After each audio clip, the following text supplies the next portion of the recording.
first thing I'm going to say is no, I'm not drunk. Neither will I be in this video.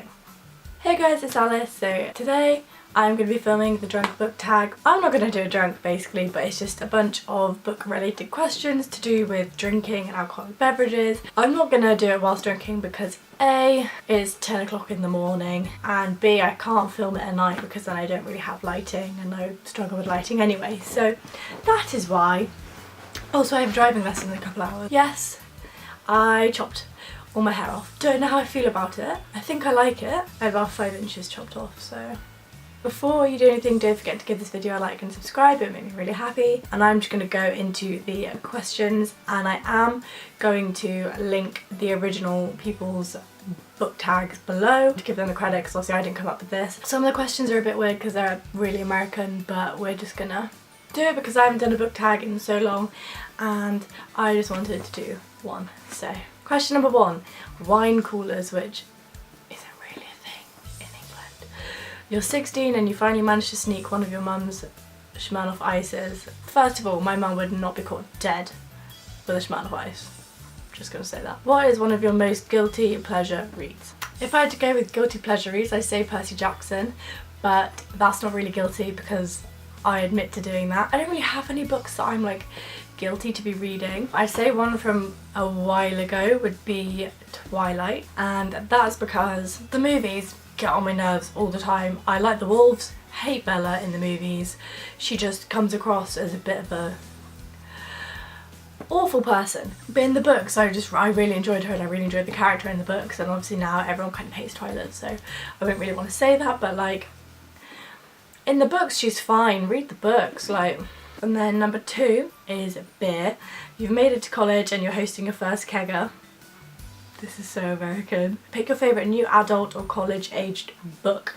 So I'm going to pick a book that's kind of about college that I read at Christmas time last year. Also, can we say that keggers aren't a thing in England? And that is Fangirl by Rainbow Rowell. And this one is about 2 twins called Kath and Ren, like Catherine, who go off to college together and they're identical twins, and Catherine wants to keep to herself and write fan fiction and, you know, just get really into her like course, and she kind of keeps herself to herself, whereas Ren like goes out and parties all the time and is like doing all the college girl stuff. Relate to it kind of, like because of Me and Grace, but I mean I'm not as extremely quiet and reserved as Kath is. But this is obviously a really good book about moving to college and starting all that out, and also Levi.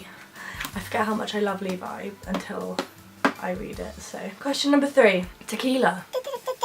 You partied too hard last night and drank a little too much brand of tequila that I can't pronounce. What's a book that you never want to see again, or your least favourite book? Okay, I don't have this book with me because I had to read it for school.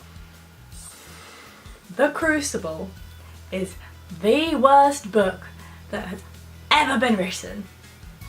Ever. And technically it's a play, but it's absolutely awful. Anybody who knows me and has heard me speak about this, like in English or anything like that, I had to do this book basically for GCSE English, and it was the worst thing I've ever done in my life. Girl called Abigail fancies this guy called John Proctor. John Proctor's married. Basically it's all about the Salem witch trials. She pretends to be a witch, basically to kill off John Proctor's wife, but then he takes the blame, and if you admit to being guilty of witchcraft, then you get shunned by the entire village. I forgot to say this, but if you said that you were a witch, then you would be put into a river, and if you floated, then you were guilty and you had to be killed, and if you sunk, then you were innocent. But either way, basically, you died. If you don't admit to being guilty, you get murdered. Basically, it's a lose-lose situation. At the end, he basically dies, Abigail runs off. It's just an awful book. It's just awful, and it's horrible, and it's stupid, and I just... Number 4 is Beer Bong. Was the book that you read super fast. Weird name, but okay. Catching Fire. Also, I swear my copy of this was purple. I read this book 6 or 7 times. I would read this in the space of a school day. So like on the bus in the morning, between classes, on the way home in the evening, I would read this book. I'd finish it. Like it would take me a day to read. And it's like a decent sized book. It's like 470 pages. I mean, clearly this was mine because I wrote my name in the bottom. When you're 7 and 8, this was my best friend. I don't think I've read a book faster, even though this is a really fat book. This would be more entertaining if I was drinking, but like, it's too early. 5.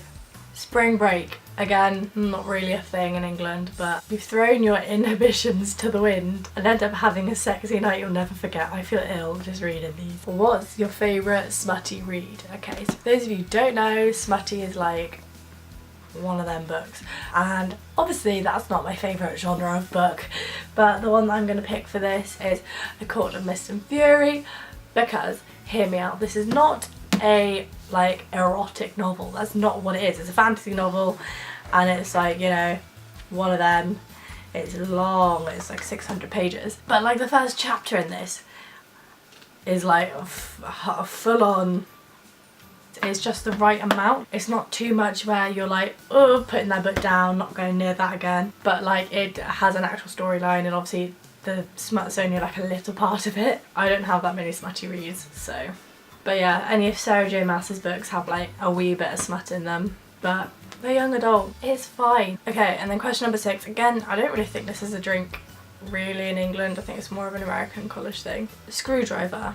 What's the most twisted book you've ever read? You know, like Screwdriver, like Twisted. I don't actually have this book with me because I borrowed it from a friend. Just put this out there, the reason I'm picking this book is because I don't read horror books or any book. That's not my genre of book, that's not what I read. I read young adult, fantasy, contemporary. I don't read horror, thriller, or any of that stuff. Many of you will know what this is because it's becoming a movie soon, and I don't really want to see the movie. I think it might already be a movie. It might already be out, who knows. This is Everything Everything. I had a lot of rage when I read this book. Right, I'm not going to spoil it because that's not fair on anyone who actually wants to read it or watch the movie. Basically, I read this book, loving it, obviously amazingly cute romance between the two main characters. You fall in love with her, you feel really sorry for the girl because obviously she's got this disease where she can't go outside, otherwise she'll just die. And then you get to the end and there is one of the biggest plot twists of my life. I finished reading this book and the first thing I did, I stormed out into my kitchen and started screaming at my dad, like not at my dad but about the book. Like I just don't understand how an author could do that. It's by Nicola Yoon. It's great writing, amazing writing, but like the emotional turmoil that I was put through because of that ending, and like it's just, oh, I can't explain it, but if you read it you'll understand why it's twisted, because it is just so twisted. It's just so, it's just not right. It's not. I really don't want to spoil it for anyone, but I'm getting really emotional and really angry about this book, so I'm going to stop. Otherwise, when I get frustrated, this is so sad, when I get frustrated I cry and I can feel this happening, so I need to stop. 7. Long Island iced tea. By the way, disgusting drink. The melting pot of alcoholic beverages. What is one of your favourite diverse reads? And so I don't really have many like diverse reads. I'm gonna say The Trials of Apollo by Rick Riordan, and I'm not gonna say the first one, which is The Hidden Oracle. What's the second one called? Something Prophecy? Yeah, The Dark Prophecy. I feel like one of those really sad YouTubers. I have Audible, I do, and normally it costs £8 a month, but I got it on Amazon Prime Day, so for the first 6 months I get it for £3 a month. So I've been using it to listen to books that like I want to read, but also I'm not that invested in reading that I want to buy the actual book, and also it's great for long car journeys. So I read The Dark Prophecy Trials of Apollo on Audible. So I read this. It's 12.5 hours long, but I love this book in the way of diversity because the main character Apollo is made to be bisexual, which is great. In this book also there's 2 kind of main characters that they take shelter with, who are a lesbian couple who've adopted a child, and then also there's diversity in ethnicity. He's really good at just mixing it up, and like he doesn't even make it a big thing, he just acts like it's really normal, which is like the best thing in the world. Everyone who knows me just knows that I love Rick Riordan's writing. Like I'll read anything that he writes. I'll read anything that he writes. I love him. Number 8, Sex on the Beach. A drink that's great in theory but wasn't exactly all it was cracked up to be. What is a book that just didn't live up to the hype? If I Stay by Gail Forman. I didn't even finish this book. I'm halfway. Don't even remember what it was meant to be about. Just remember that it was meant to be this amazing book and everyone loved it. It was painful to read the first half. It wasn't exciting, it didn't go anywhere. I know the character's meant to be like a lovely calm girl that wears flowy skirts, whatever. It just didn't go anywhere for me. It was just like really boring. And it felt like the characters were trying to be really quirky and stuff, but they just weren't, and I just didn't enjoy it. And it's like annoying because I wanted to enjoy like a nice, like, not romance book, because this isn't like necessarily that, it's like young adult, but I just couldn't do it. I don't want to throw it away because I want to have a collection of books. I want to keep collecting my books and keep them for the rest of my life so that my children can read them. But if someone took this away from me, I wouldn't care, basically. And then, nearly to the last question, number 9, wine. You've just gone through a rough breakup, so you park yourself in bed with your favourite bottle of wine, some ice cream, and a bucket for your tears. Name a book that made you cry out all your feels. So, I don't cry at many books, right? But anyone who knows me knows there's one book that just got me when I was like 12. Hunger Games, Mockingjay. Basically, I'll say a bit about the Hunger Games series. This was a really important book series in my life. Got me through some tough times. This book is actually really breaking. Can you see that? Cried at the end. Again, repeating what I said in that video. I'll link that video if anyone wants to see it. Didn't cry the bit you think I would when characters, you know... Actually, thinking about that, there's some characters I miss. There was like a couple tears for the characters, but I fully lost it when she was talking to the cat.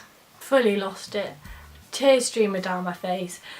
Come downstairs sobbing. Dad thinks that like something awful's happened and I'm like, it's a book. This just got me. Like, oh, I haven't even read it for years. And I want to cry. Question 10. The last question. Strip Club was the sexiest naked book. Okay, this is a bit of an anticlimax because I don't have an answer for this one, because I know loads of the other people that talk about books on YouTube are obsessed with hardback books and they get every single book in hardback.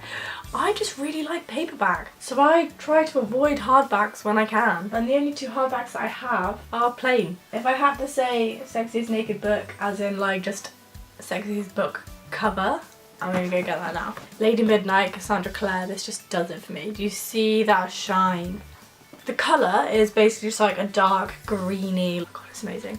And then on the side it's got like a rune, and it's just so clean and crisp. I feel like I'm drowning and there's like the little light at the surface. But oh, this is just a beautiful book, it really is. And this book is hella long, it's 700 pages. This is a normal book size, right? She cheated a bit. If she made it a normal book size, it would be like 1,000 pages. That is everything for today's video. A bit different. Book tag wasn't my favourite.